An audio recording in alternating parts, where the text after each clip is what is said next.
Magandang hapon mga kaibigan, update po tayo sa lagay ng ating panahon ngayong hapon po ng Martes, June 18, 2024. Pero bago po tayo magpatuloy, pa-like and subscribe po muna kung di ka pa nakasubscribe at pahit po ng notification bell, napaka-importante po niyan mga kaibigan. Maraming salamat po.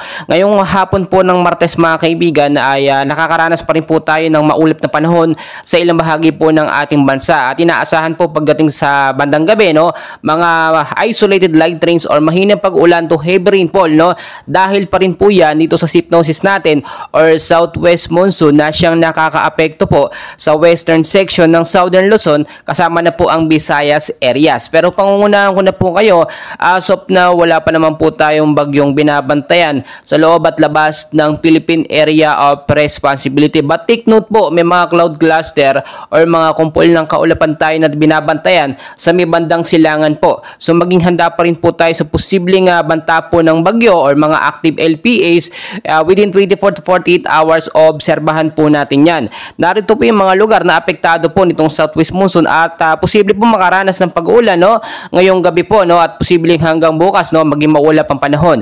Sa area po mga kaibigan ng Palawan, Zamboanga Peninsula, Northern Mindanao, BARMM, kasama na po ang lugar ng Sacsargen, maulap pa rin po na kalangitan ng mararanasan dyan with isolated light rains, rain showers, and thunderstorm po pagdating sa gabi dahil po yan sa southwest monsoon. So may posibleng impact po ito ng pagbabaha kung sakali man po magkaroon ng patuloy, no, at malakas sa pag-uulan. Mag-ingat tayo. Ngayon linisin na natin yung mga kanal na siyang nagiging main cause ng pagbabaha kapag may mga basura pong nakabara. So mag-ingat din po tayo sa matataas na lugar, doon po sa mga landslide prone area kung sakali po magkaroon ng patuloy at malakas na pag-uulan, especially po sa may bandang mapagabi po, kaya maging handa po tayo.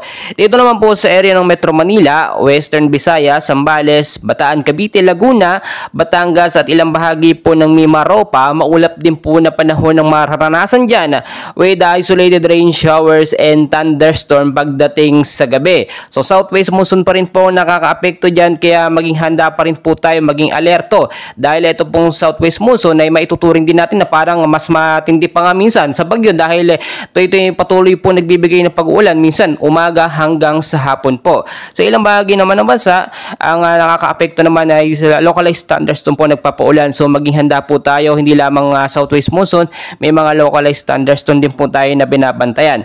Kaya lagi ko pong pinapaalala sa inyo mga kaibigan ko, kayo po aalis na inyong mga kabahayan, ugaliin po magdala ng payong, jacket, kapote, panlaban po sa biglaang malakas o pag-uulan mga kaibigan. Kaya sinasabi ko, no, maging handa at alamin po ang lagay ng panahon sa inyong mga lugar. And please huwag kalimutan po mag-like and subscribe.